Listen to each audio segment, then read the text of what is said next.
The fist came up fast. Too fast for most people to react. The stocky thug's arm tensed, shoulder twisting as he prepared to strike. Not a warning swing, not a bluff, but a blow meant to end resistance before it began. His face hardened, jaw clenched, already imagining the man on the bench crumpling. That's when Steven Seagal stood up. Not hurried. Not explosive. Just precise. In a single smooth motion, he rose from the bench as if he had been standing there all along. The thug's fist sliced through empty air where Steven's head had been a heartbeat earlier. The sudden miss threw the attacker off balance. Just enough. Steven stepped inside the space. He didn't punch back. He didn't shout. He caught the man's wrist gently, almost politely, and rotated it. Not far. Not violently. Just past the point where bones and joints politely asked for mercy. There was a sharp crack. Then a scream. The sound cut through the street like glass breaking. The thug collapsed to his knees, clutching his arm, eyes wide with shock more than pain. He hadn't even understood what had happened. 1 second he was in control. The next, he wasn't. The second thug froze. He had seen fights before. Plenty of them. But this wasn't a fight. This was something else. Something quiet. Something terrifying. "Get him!" he shouted, more to convince himself than anyone else. He rushed forward, swinging wildly. Steven turned his body sideways, letting the punch glance past him. He placed a hand on the attacker's shoulder, stepped behind him, and applied pressure, a simple movement, executed perfectly. The thug's legs gave out as if someone had unplugged him. He hit the pavement hard, gasping for air, eyes rolling back. The third thug backed away instinctively. This wasn't supposed to happen.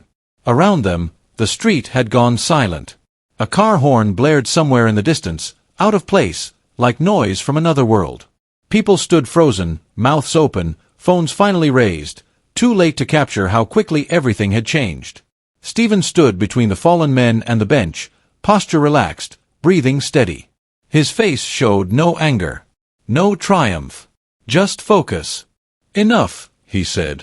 The word wasn't loud. It didn't need to be. The third thug hesitated. His eyes darted between his two friends, one writhing on the ground, the other struggling to breathe, and the man standing calmly in front of him. "You think you're tough?"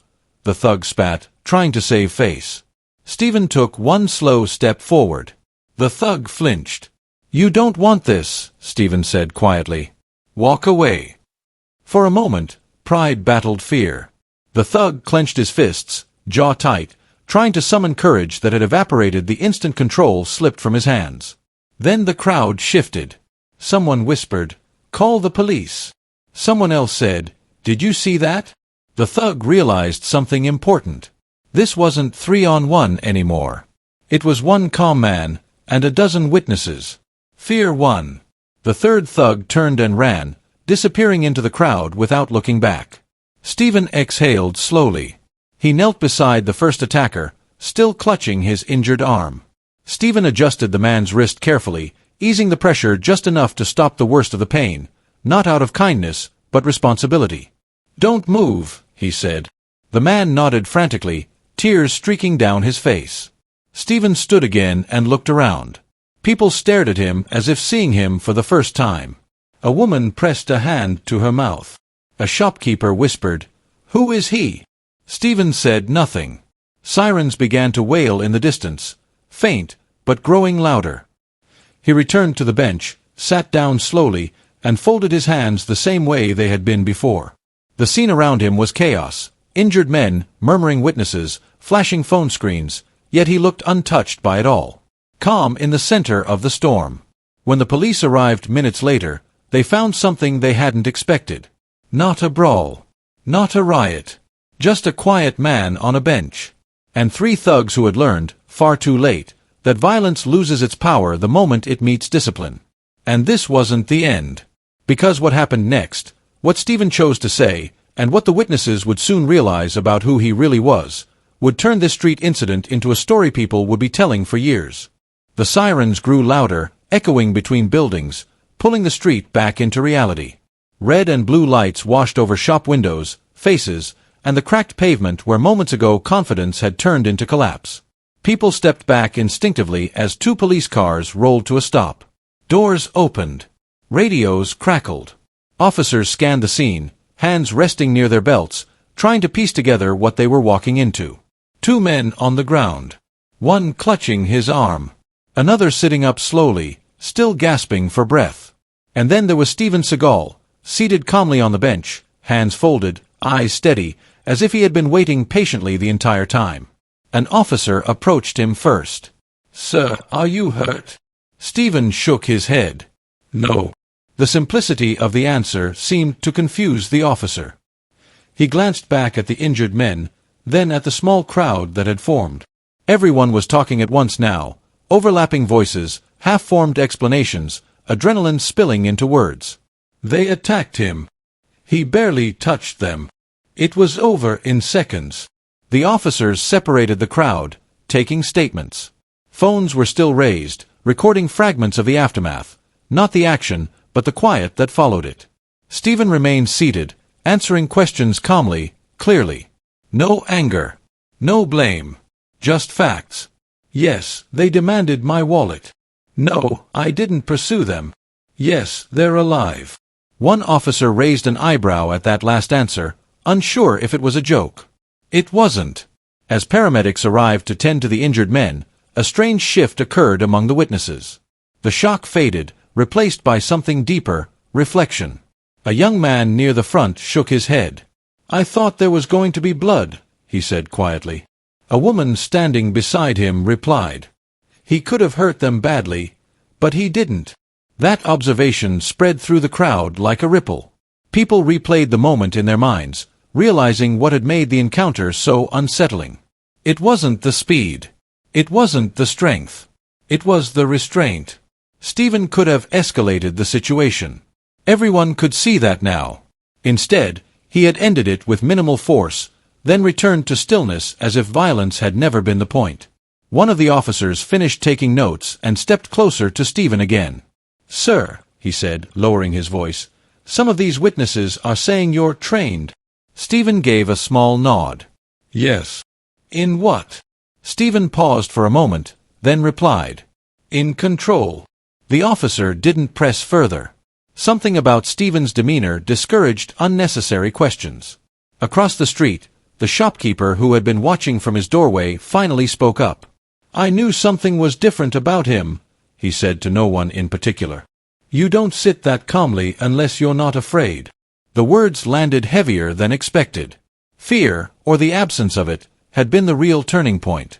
As the paramedics loaded the injured men onto stretchers, one of the thugs looked back at Steven, eyes full of disbelief.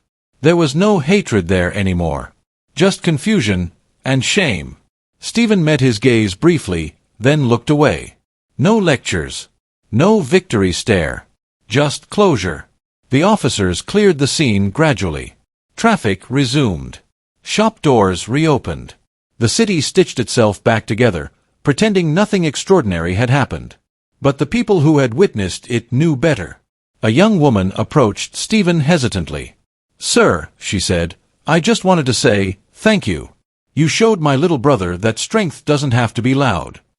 Steven stood up slowly, adjusting his jacket. "Strength," he replied, "is a responsibility." She nodded, holding on to those words as if they were something fragile and valuable. As Steven prepared to leave, someone in the crowd finally whispered what many had been thinking.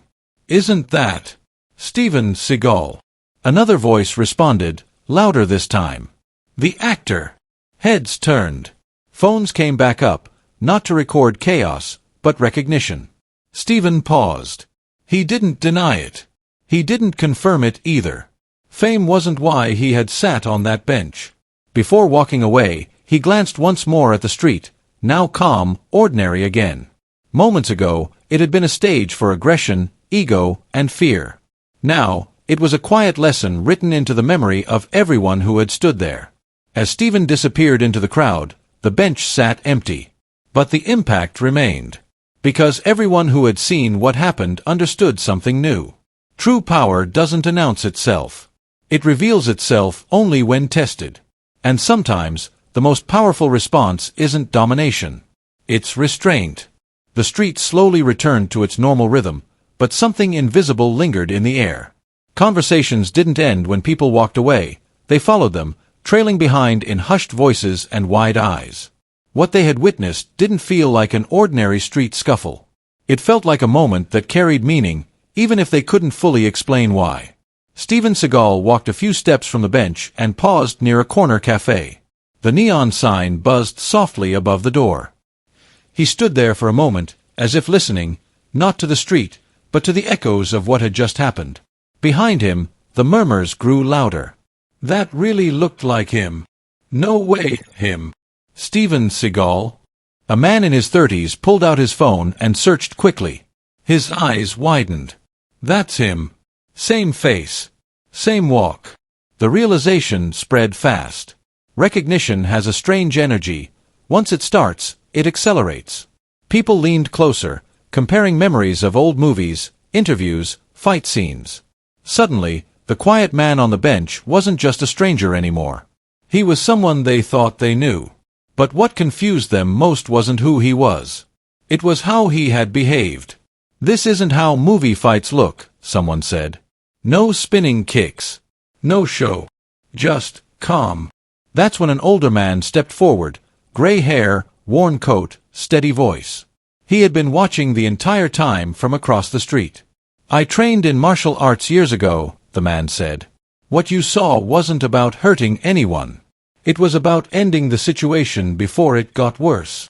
People listened. The street had turned into an open classroom.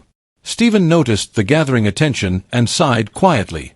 Fame always arrived late, after the lesson had already been taught. He turned back toward the group, not to address them, but to leave properly. A young teenager spoke up before he could go. Sir, were you scared? The question cut through the noise. Steven looked at him for a moment, then answered honestly. Fear is normal, he said. Letting fear decide your actions is optional. The words settled deep. Phones recorded that part. Not the fight, the philosophy. A police officer who had stayed behind overheard the exchange. You handled that better than most people twice your age, he said. Could have ended a lot worse. Steven nodded. Most conflicts end the moment ego steps aside. The officer smiled faintly, as if he'd just been given something to think about on his next shift. Meanwhile, one of the paramedics returned from the ambulance, wiping his hands.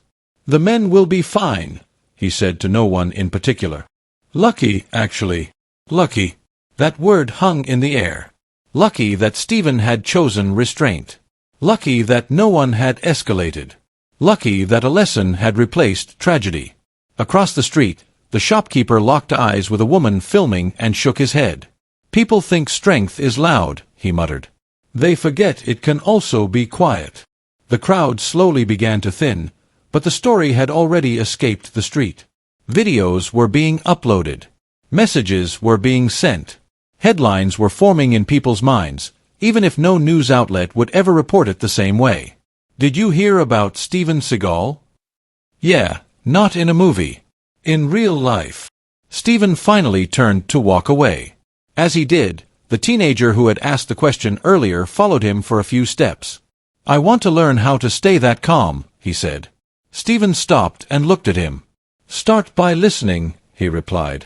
Most people are too busy proving something to hear what's actually happening. The boy nodded, as if he'd just been handed a map instead of an answer.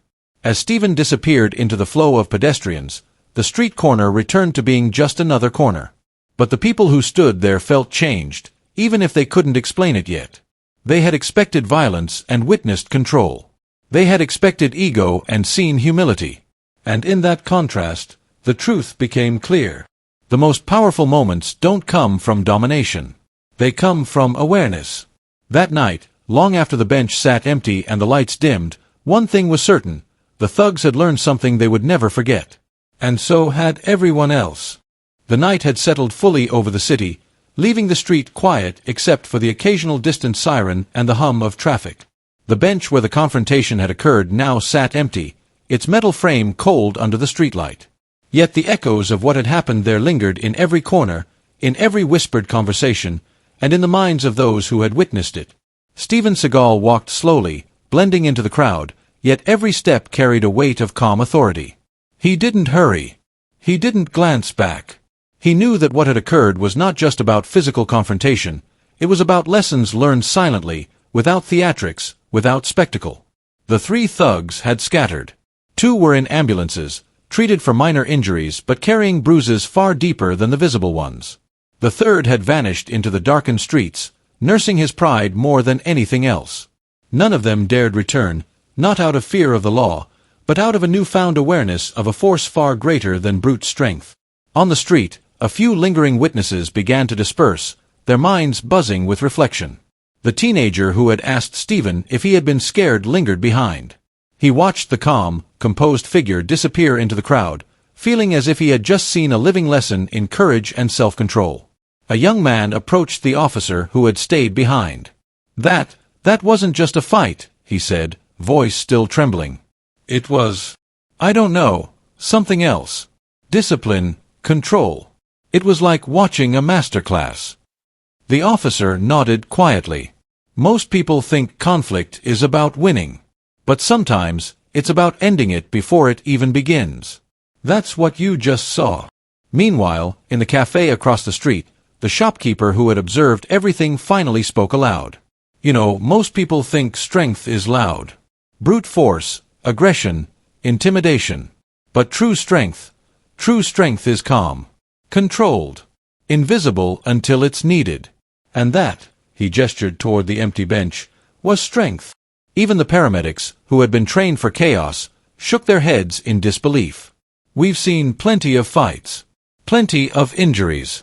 But never someone handling a threat like that, with no theatrics, no aggression, no ego." Steven's actions had left a mark that night, one far beyond what anyone could quantify. Not a single punch had been thrown in retaliation. Yet respect had been earned, fear had been instilled, and a lesson had been delivered, far more powerfully than any display of violence could have achieved. The teenager, still lingering near the bench, finally spoke again, more to himself than anyone else. "I want to be that calm," he said softly. "I want to handle things like that, without anger, without losing control." And there it was, the real takeaway. It wasn't about defeating someone else. It was about mastering oneself. Controlling fear. Controlling impulses. Acting decisively and responsibly. That's what had stopped a potential tragedy before it could escalate. As Steven disappeared down the street, he didn't glance back. He had no need for recognition. The lesson was already set in motion. It would ripple outward in the choices, words, and reflections of those who had been present. He knew that the thugs would carry the memory for years. Their fear would be quiet, deep, a constant reminder of what happens when arrogance meets calm, controlled power. And the witnesses, those who had watched and paused in shock, who had felt their hearts race, who had held their phones ready but then lowered them in awe, they would carry the lesson as well. Not the spectacle, not the fear, not the violence, but the principle. Control. Awareness. Discipline. For Steven Seagal, that night ended like countless others. Quietly. Without fanfare. Without recognition. The bench, the street, the witnesses, they had their lesson. He had done his part. As the last pedestrians drifted away, the street returned to normal. Cars passed. Shop doors closed. Neon lights flickered and buzzed. Yet in that ordinary space, a quiet story had unfolded, a story of restraint, skill, and real power. And for the city, that quiet bench on a quiet street would forever be the place where violence was stopped not by force, but by calm mastery. For Steven Seagal, the resolution was simple. Walk away, leave the lesson behind, and trust that true strength speaks quietly, but echoes endlessly. And in the minds of everyone who had witnessed it, that echo would never fade. The night had grown deep, and the city seemed to exhale after the tension that had gripped that street corner. Yet, though the streetlights flickered and the traffic hummed along in different roads, the lesson from that bench remained alive in the minds of those who had witnessed it. People didn't just remember the fight, they remembered how it ended. And in that ending lay the true story. Steven Seagal's actions were not about proving dominance or seeking revenge. They were about control, awareness, and responsibility. The three thugs who had attempted to provoke him were left humiliated, yes, But more importantly, they were left with a lesson in humility that would likely linger longer than any punishment the law could impose. Strength, as everyone watching realized that night, is not about how loud you can shout or how hard you can hit. True strength is measured in self-discipline, calmness under pressure, and the ability to prevent chaos before it begins. That quiet, disciplined approach turned what could have been a violent encounter into a living lesson for everyone present. The witnesses carried their reflections home that night. Some walked silently, pondering their own reactions in tense situations. Others replayed the events in their minds, analyzing Steven's calm demeanor and precise movements. Even those who hadn't personally experienced fear could sense the weight of restraint, and the contrast between impulsive aggression and mindful action. One by one, people told their friends, posted on social media, or shared the story with strangers.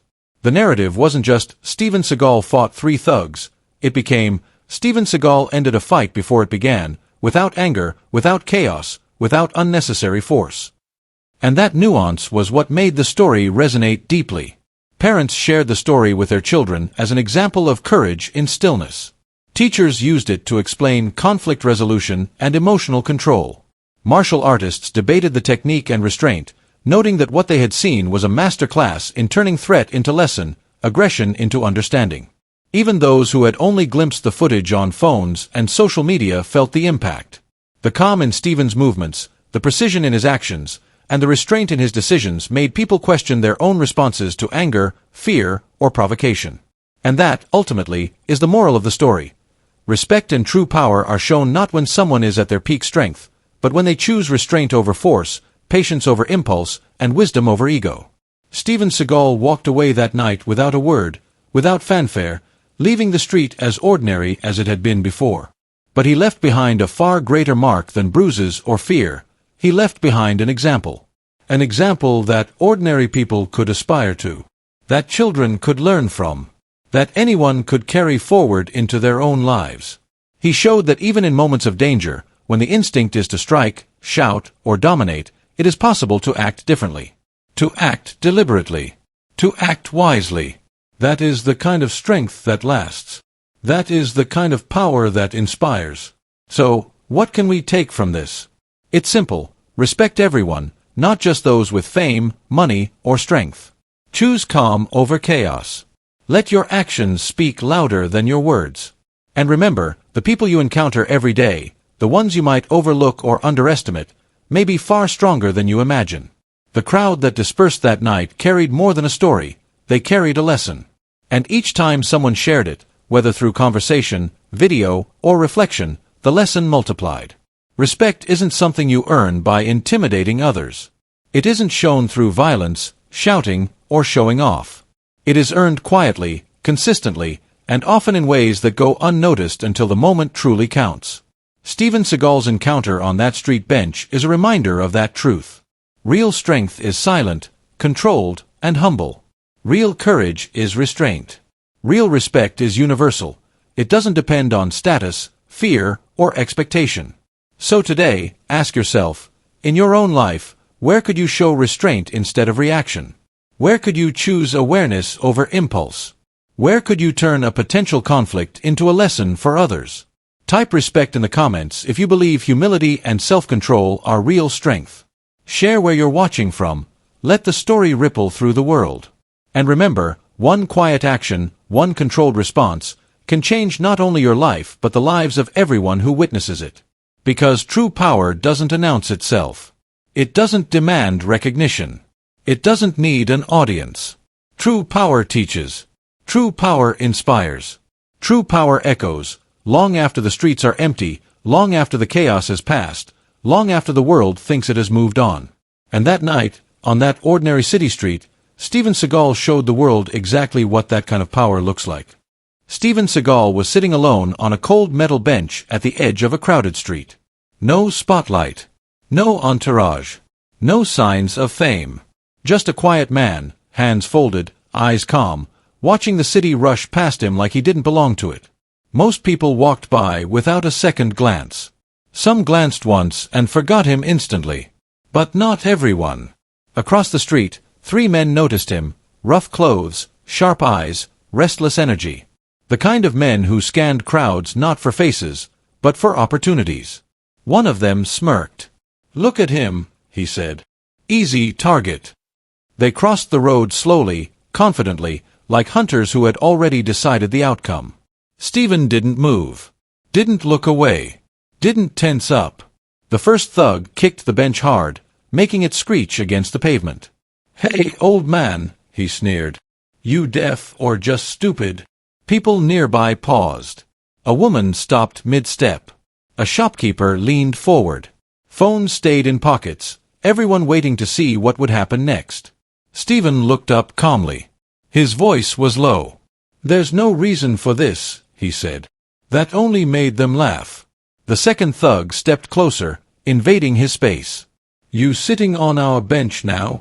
The third circled behind him, blocking the street. The air changed. What had been a normal evening suddenly felt dangerous. One thug grabbed Steven's jacket and yanked him forward. "Wallet. Phone. Now." Steven didn't resist. Didn't raise his hands. Didn't beg. He just looked at them, not with fear, not with anger, but with something far more unsettling: control. A man nearby whispered, "Someone call the cops." Another muttered, "He's done for." Then one thug raised his fist. Not to scare. Not to threaten. To strike. Time seemed to slow. Traffic noise faded. Even the thugs stopped smiling. Because in that exact moment, Steven Seagal did something no one expected. He didn't fight back. He didn't panic. He moved with calm purpose. And in one breath, everything about the situation changed. What happened next wasn't just about strength. It wasn't about violence. It was about a response so controlled, so unexpected, that it rewrote the outcome completely. And the people watching that street corner would never forget what they were about to witness. The street itself looked ordinary, the kind of place people passed every day without remembering. A row of small shops buzzed with late evening business. Neon signs flickered. A bus hissed as it pulled away from the curb. Car horns blended with distant music and half-heard conversations. It was the hour when the city felt crowded but lonely at the same time. Steven Seagal had chosen that bench deliberately. Not because it was comfortable, it wasn't, but because it let him observe without being noticed. The bench sat slightly off to the side, half hidden by a tree and a streetlight that flickered like it was tired of doing its job. Steven liked places like this. Places where people revealed who they really were when they thought no one important was watching.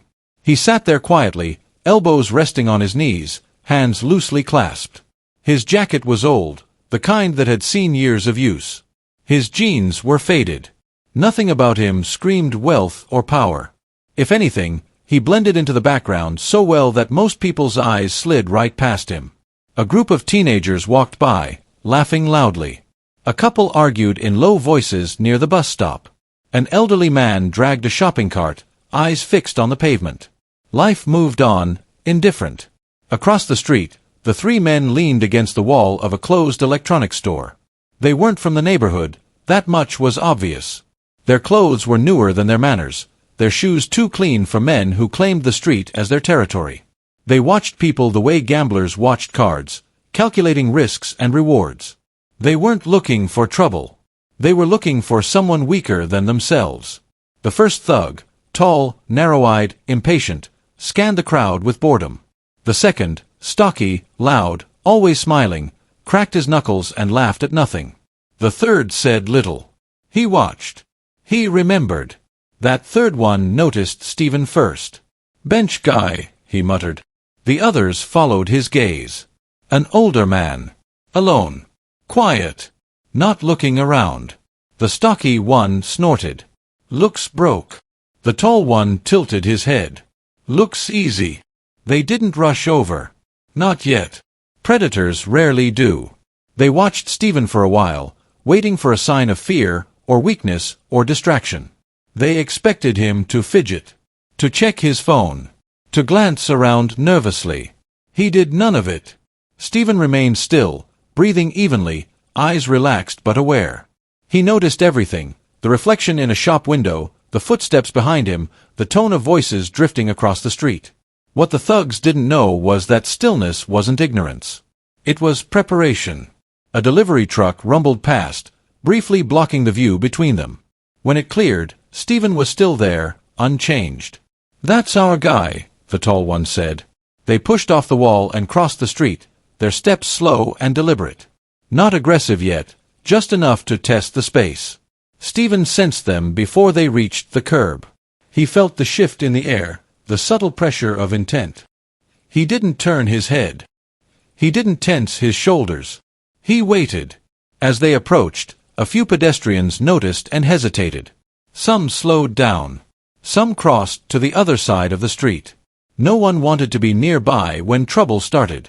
The first thug kicked the edge of the bench, hard enough to make metal scrape against concrete. The sound cut through the street noise like a warning bell. Steven looked up calmly, meeting his eyes. "There's no reason for this," he said, his voice steady, almost gentle. The stocky thug laughed too loudly. "You hear that? He's polite." The third thug moved behind Steven, positioning himself where escape would be difficult. It was a simple tactic, practiced many times before. Steven noticed. Of course he did. A woman across the street stopped walking. A shopkeeper leaned out of his doorway, pretending to rearrange items while watching everything. The street had begun to hold its breath. "Wallet," the tall thug said. "Phone too." Steven remained seated. Not defiant. Not submissive. Just still. "You don't need to do this," he replied. That was the moment the mood shifted from threat to certainty. The thugs no longer felt challenged. They felt confirmed. The stocky one grabbed Steven's jacket and pulled him forward. The third closed in tighter. What none of them understood was that they had already made their biggest mistake. They assumed calm meant weakness. They assumed silence meant fear.